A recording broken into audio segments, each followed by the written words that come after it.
अंधेरा हो गया था, घर जाने की जल्दी थी रमेश को। रमेश ने अपनी कार का दरवाज़ा खोला ही था कि तभी एक लड़की झट से बिना कुछ बोले कार में बैठ गई। अरे अरे मैडम, ये क्या कर रही हो? कौन हैं आप और मेरी कार में क्यों बैठ गई? चलिए उतरिए, मुझे घर जाने के लिए देर हो रही है। लड़की घबराई सी आवाज़ में बोली, मेरे पीछे गुंडे पड़े हैं, प्लीज़ मेरी हेल्प कीजिए। तभी रमेश को 4-5 लोगों के आने की आहट सुनाई पड़ती है। रमेश ने कार का शीशा बंद कर दिया, लाइट ऑफ कर दी, सांसें रोक के थोड़ी देर तक कार में बैठे रहे दोनों। ऐसा लगा मानो 4 से 5 लोग किसी को ढूंढ रहे हैं। थोड़ी देर इधर उधर देखने के बाद वे लोग वहां से चले गए। पार्किंग एरिया में सन्नाटा था। रमेश ने कार स्टार्ट की और पार्किंग एरिया से बाहर निकलकर मेन रोड पर आ गया। रमेश ने उस लड़की से पूछा, आपका क्या नाम है? कौन हैं आप? कहाँ जाना है? वे लड़के कौन थे जो आपके पीछे पड़े थे? उस लड़की ने किसी भी सवाल का जवाब नहीं दिया। उसकी आंखों से केवल आंसू टपक रहे थे और केवल रोई जा रही थी। रमेश ने उसको पानी की बोतल दी और फिर रमेश ने कहा, यदि आप कुछ नहीं बताएंगी तो मैं आपकी मदद कैसे कर पाऊंगा? वो लड़की धीरे से बोली, मेरा नाम रीमशा है। रीमशा बोली, वह सुमित और उसके दोस्त थे।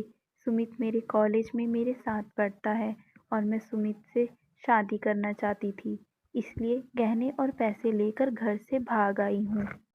इतना सुनते ही रमेश ने एक झटके से कार रोक दी और रिमशा को देखने लगा। रिमशा आगे बोली, जब मैं गहने और पैसे लेकर सुमित के पास पहुंची, सुमित अपने दोस्तों से मोबाइल पर बातें कर रहा था। सुमित बोल रहा था, चिड़िया जाल में फंस गई है, थोड़ी देर में जेवर और पैसे लेकर आ रही होगी, जल्दी आ जाओ तुम सब, सब मिलकर पार्टी करेंगे, शराब और शबाब सब मिलेगा। इतना बोलकर रिमशा चुप हो गई और बस रोए जा रही थी। रमेश ने पूछा, कब भागी थी तुम घर से? रिमशा बोली, सुबह 10 बजे कॉलेज के लिए बोलकर निकल गई। रमेश बोला, ओह, तब तो बहुत देर हो गई, तुम्हारे घर वाले परेशान हो रहे होंगे, चलो मैं तुम्हें घर छोड़ देता हूँ। रिमशा रोने लगी, मैं घर नहीं जाऊंगी, मैं घर गई तो मेरे पापा मुझे जान से मार डालेंगे।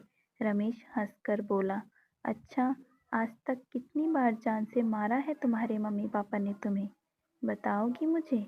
रिमशा आश्चर्य से रमेश की ओर देखती है। रमेश बोला, बचपन से आज तक कितनी गलतियां की होगी तुमने, याद करो। और कितनी बार तुम्हें माफ कर गले से लगाया है तुम्हारे मम्मी पापा ने, ये भी याद करो।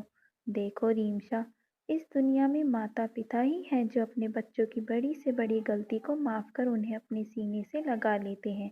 इसलिए तो माँ हो सकता है 2-4 थप्पड़ भी लगा दे, लेकिन जान से मारेंगे, ये बात अपने दिमाग से निकाल दो। गुस्सा करेंगे तो माफ़ी मांग लेना, ज़रूरत पड़े तो पैर पकड़कर माफ़ी मांग लेना, तुम्हारे मम्मी पापा तुम्हें माफ़ कर देंगे। ये उनकी दुआओं का ही असर है कि आज तुम उन राक्षसों की चंगुल से सही सलामत बचकर निकल पाई हो, नहीं तो कल के अखबार की सुर्खियां बन गई होती तुम। चलो जल्दी से घर का पता बताओ, मैं तुम्हें घर छोड़ देता हूँ, बहुत देर हो गई है, परेशान हो रहे होंगे तुम्हारे मम्मी पापा। रीमशा ने घर का पता बताया। रमेश ने कार रीमशा के घर के आगे रोक दी। रीमशा धीरे धीरे चलते हुए दरवाजे तक पहुंची। डरते हुए डोरबेल बजाई। रीमशा की मम्मी ने दरवाज़ा खोला। रीमशा को देखकर गुस्से से बोली, कहाँ गई थी? टाइम देखा है तुमने? सुबह 10 बजे घर से गई थी, रात के 8 बज गए, ये समय होता है घर आने का? और मोबाइल बंद क्यों है तुम्हारा? रिमशा कुछ नहीं बोली। मम्मी की आवाज़ सुनकर, फिक्र देखकर रिमशा के सब्र का बांध टूट गया। वो अपनी मम्मी के सीने से लगकर फूट फूट कर रोने लगी। अरे, क्या हुआ? क्यों रो रही है? कुछ बोलेगी भी? तभी रमेश धीरे से बोला, रास्ता भूल गई थी, अपने घर का। रास्ता भूल गई थी?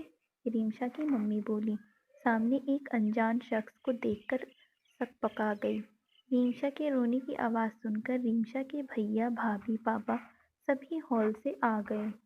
रीमशा के भैया ने पूछा, मोबाइल कहाँ है तुम्हारा? रीमशा की भाभी बोली, मैं तो कब से बोल रही हूँ कि रीमशा का मोबाइल घर पर छूट गया है। रीमशा के भैया बोले, ओह चलो कोई बात नहीं, घर तो आ गई ना। इतना बोलकर रीमशा के भैया हंसने लगे। रीमशा कुछ नहीं बोली, रोते हुए अपने कमरे में चली गई। रीमशा के पीछे पीछे उसकी मम्मी, भैया, भाभी भी उसके कमरे से चले गए। रमेश की ओर किसी का ध्यान नहीं था।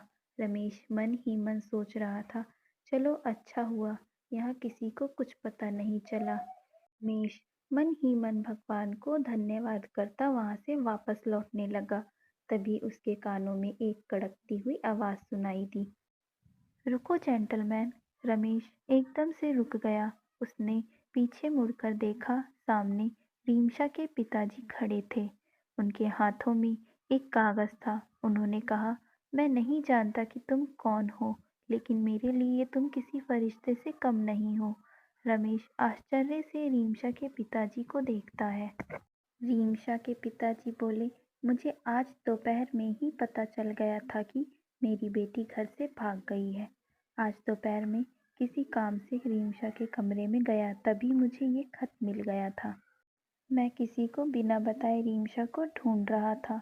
जेंटलमैन, मैंने रीमशा को तुम्हारी कार में बैठे देखा।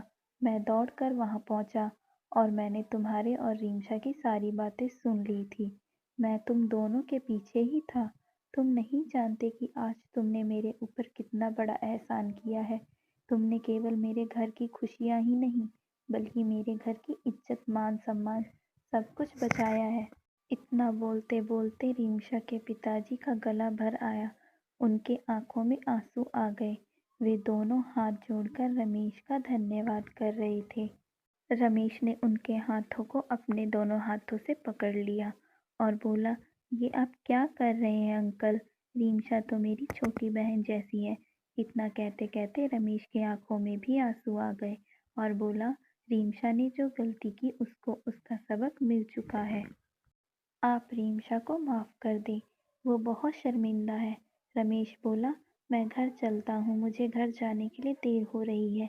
रीमशा के पापा रमेश को जाता हुआ देखते रहे और सोच रहे थे, अगर सबकी सोच ऐसी हो जाए तो कभी किसी माँ बाप को बेटी के लिए डरने की जरूरत नहीं होगी। हर बेटी का बाप बेफिक्र रहेगा।